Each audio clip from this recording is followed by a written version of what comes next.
कुछ साइट्स पे जो है चल नहीं रही है या स्लो हो गई है कुछ साइट है, तो इसमें एक जो फाइल लॉक हो गए थे हमारे आईटीडीए के कुछ विभिन्न जो विभाग जिसमें कार्य करते हैं, जो प्रमुख साइट है जहाँ पे होस्ट होती है वर्चुअल मशीन्स पे कार्य होता है, तो वो ठीक से रन नहीं हो पा रही थी।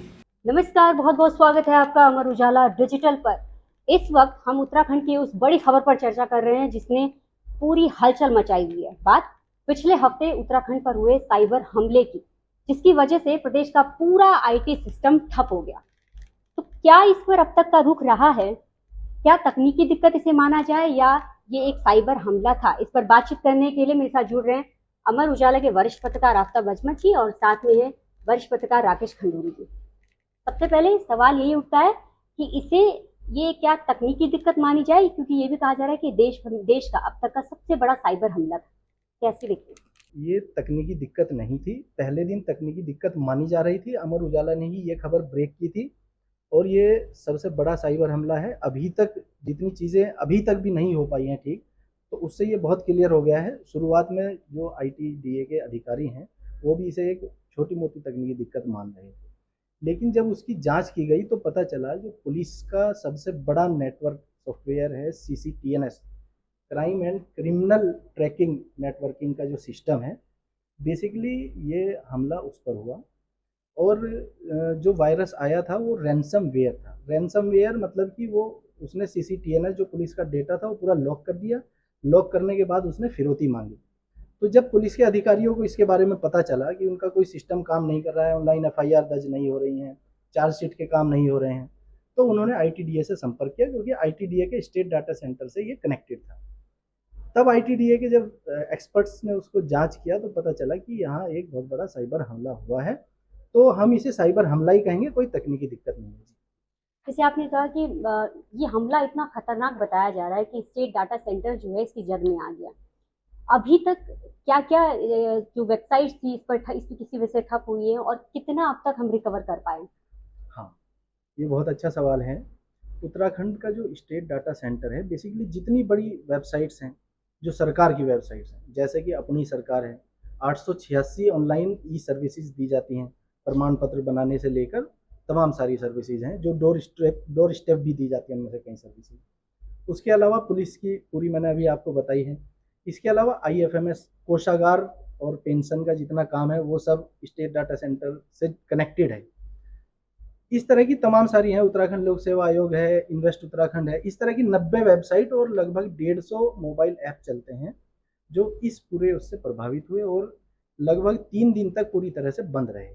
उसके बाद धीरे धीरे जब एक्सपर्ट्स ने उसमें काम किया, काम करने के बाद अभी तक यह है कि जितनी चल रही हैं, जो बहुत महत्वपूर्ण विभाग हैं उनकी वेबसाइटें चल रही हैं, वो केवल सिक्योर नेटवर्क पर चल रही हैं, ओपन पब्लिक नेटवर्क पर नहीं चल रही हैं। अभी भी बहुत सारी जांचें चल रही हैं, स्कैनिंग चल ही रही है। खंडूरी सर, इससे आर्थिक नुकसान कितना हुआ है अब तक ओवरऑल देखें? देखिए, आर्थिक नुकसान की बात नहीं है। कुल मिलाकर अगर आप ये पूछें कि इस साइबर हमले से प्रशासनिक व्यवस्था पर किस तरह का असर पड़ा और वित्तीय प्रबंधन पर क्या प्रभाव पड़ा, तो उस बारे में हम ये देख सकते हैं कि देखिए, उत्तराखंड ने पिछले 5 सालों में आईटी के क्षेत्र में काफी तरक्की की है और यही तरक्की साइबर हमले के दौरान जो है वो उसके लिए मुश्किलें पैदा करने वाली हो गई। जैसे कि सचिवालय में पूरा कामकाज, जिलों के जो निदेशालय हैं उनमें जो कामकाज हो रहा है ई ऑफिस पर हो रहा है, तो 3 दिन 4 दिन पूरा का पूरा ई ऑफिस ठप हो गया। यानी कि फाइलें जहां थी वहीं की वहीं जाम हो गई। तो कई महत्वपूर्ण फाइलें थी, खास तौर पर उन मामलों में सरकार को दिक्कत आई जहां उन्हें अदालतों में अपने जो है जवाब देने थे या एफिडेविट फाइल करने थे, तो उनको काफी परेशानी का सामना करना पड़ा, उन्हें ऑफलाइन काम करना पड़ा। और भी कई थे, शासनादेश वगैरह जो होती हैं, रोजमर्रा की जो डाक होती है, सब। दूसरा एक प्रमुख पहलू और है कि हमारा जो एकीकृत वित्तीय प्रबंधन प्रणाली है, जिसे बोलते हैं आईएफएमएस, उसके माध्यम से जो है कोषागारों का संचालन होता है। उसके माध्यम से कर्मचारियों को मैसेजेस जाते हैं, कर्मचारी अब उसमें एचआर सिस्टम भी आ गया है, यानी कि वो अपनी जो है छुट्टियां लेनी हो, एसीआर भरनी हो, तमाम चीजें करते हैं। तो ये 4 दिन ये आईएफएमएस जो पोर्टल था ये भी पूरी तरह से बंद कर दिया गया एहतियात के तौर पर। और प्रतिदिन जो है कोषागार भी सारे ठप हो गए, वहां भी कामकाज नहीं हुआ। तो कोषागारों के माध्यम से प्रतिदिन जो लेन देन का काम होता है, मसलन विभागों को जो बिल आते हैं उनका बिलों का भुगतान होता है, तो औसतन 180 से 200 करोड़ रुपए प्रतिदिन का एक अनुमान है कि इतना पैसा डेली जो है बिलों का भुगतान सरकार करती है। और करीब 30 से 40 करोड़ रुपए या 50 करोड़ रुपए सरकार को इनकम के तौर पर होते हैं। इनकम उन्हें खनन के रॉयल्टी से या ई रवन्ना से या परिवहन का जो टैक्स होता है उससे ये इनकम होती है। तो ये 4 दिन जो है पूरा का पूरा सिस्टम जो है बंद कर दिया गया। तो इससे इस तरह का मतलब आर्थिक नुकसान उस तरह से तो नहीं हुआ, लेकिन यह है कि कामकाज प्रभावित होने से जो जन सेवाएं थी, खासतौर पर जैसे लाइसेंस बनाने का काम होता है और भी कई बिल होते हैं, जैसे यूपीसीएल में लोग बिल जमा कर रहे हैं ऑनलाइन, कई चीजें हैं, तो वो तमाम चीजें जो है प्रभावित हुई हैं। तो टोटल में देखा जाए तो 4 दिन ये सारी चीजें बिल्कुल बंद रही, सचिवालय में कामकाज एक तरह से नहीं हो पाया, तो ये प्रभाव इसमें दिखाई दिए हैं। अच्छा, एक जो अहम सवाल इसके बीच में आ रहा है कि हम एक तरफ मानते हैं कि ये हमला इतना बड़ा हुआ है, पहली बार इस तरह का हमला हुआ है, ऐसा लगता है कि शुरुआत में इसे उतनी गंभीरता से नहीं लिया गया या समझने में देरी नजर आई है? हाँ, निश्चित तौर पर ये बात सही है कि जब ये घटना हुई तो उसके बाद तो जो संबंधित विभाग थे उन्होंने ये बताने की कोशिश करी कि ये सिर्फ आईटी विभाग का मसला है और वो संभाल लेगा इसको। लेकिन धीरे धीरे जब उन्होंने देखा कि भाई सारे विभागों की वेबसाइट बंद हो गई है और ई ऑफिस बंद हो गया है, तब इसकी गंभीरता समझ में आई। तो उस समय मुख्यमंत्री राजस्थान में थे, राजस्थान से वो लौटे, तो उन्होंने आते ही सबसे पहले उच्चाधिकारियों की एक बैठक ली। उसमें उन्होंने बहुत उनको एक तरह से नाराजगी भी जाहिर की कि तुमने इस मामले को जिस हल्के रूप में आप ले रहे थे वैसा मामला नहीं है, तो बड़ा गंभीर मामला है। और सबसे इंपॉर्टेंट बात है कि आपने जो है इस तरह के इंतजाम, जब इस तरह की घटनाएं होती हैं उसको रोकने का उपाय क्या है तुम्हारे पास। तो उसी समय फिर ये पता चला कि अब एक सिक्योरिटी का कोई मैकेनिज्म हमें बनाना पड़ेगा, तो वही एक निर्णय लिया गया, सीएम ने निर्देश दिए। तो ये तमाम तरह की चीजें भी सामने आई। जब समस्या आती है तो आगे के उसके समाधान भी ढूंढे जाते हैं।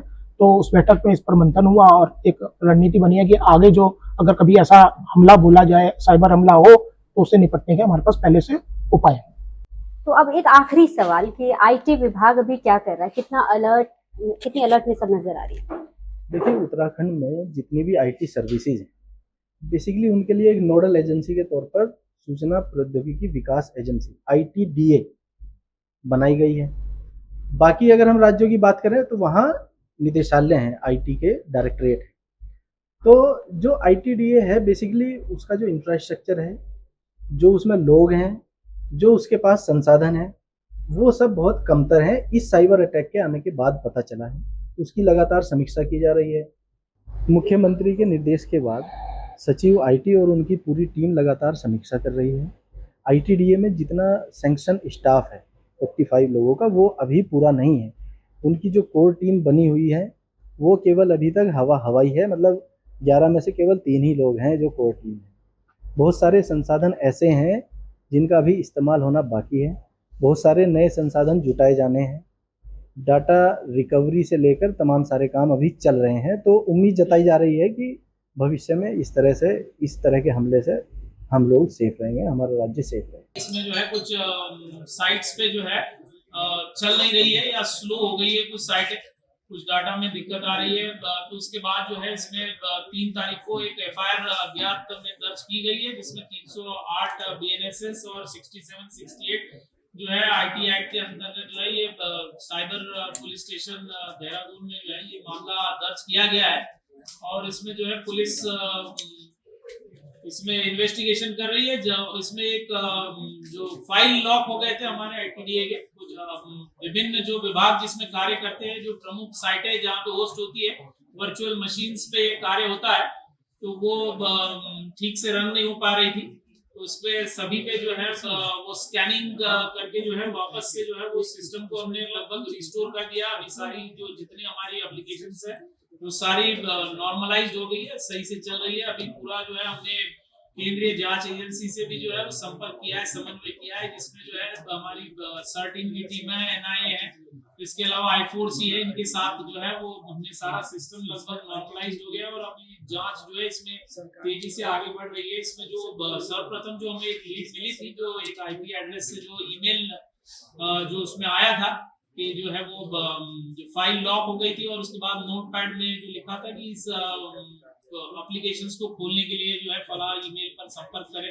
तो ये सारी लीड पे जो है पुलिस इसमें कार्य कर रही है। जल्दी जो है इसमें खुलासा जल्द ही किया जाएगा कि जो है ये सस्पेक्टेड जो साइबर अटैक हम मान रहे हैं इसके पीछे वाकई ये साइबर अटैक है या जो है कोई ऐसे ऑब्नॉक्शियस या अनऑथराइज्ड फाइल डाउनलोड होने से ये दिक्कत आई है। सर इसके अलावा और कौन कौन टीम है जो आप लोगों की साइड से? इसमें हम लोग उत्तराखंड पुलिस की तरफ से जो है इसमें हमारी एसआईटी हमने गठित की हुई है। अंकुश मिश्रा सीओ है, इनके अधीन जो है ये हमारा पूरा टास्क फोर्स जो है ये कार्य कर रहा है और जल्दी जो है हमारी ये एसटीएफ की टीम जो है इसमें कुछ खुलासा करेगी। तो इस साइबर हमले ने एक सवाल तो छोड़ दिया है कि भविष्य में इस तरह की चुनौतियों के लिए हम कितना तैयार हैं। देश दुनिया की अन्य खबरों के लिए देखते रहिए अमर उजाला डिजिटल। अगर आप ये वीडियो YouTube पर देख रहे हैं तो हमारे चैनल को सब्सक्राइब करें और बेल आइकन को दबाना ना भूलें। अगर आप Facebook पर ये वीडियो देख रहे हैं तो हमारे पेज को लाइक करें।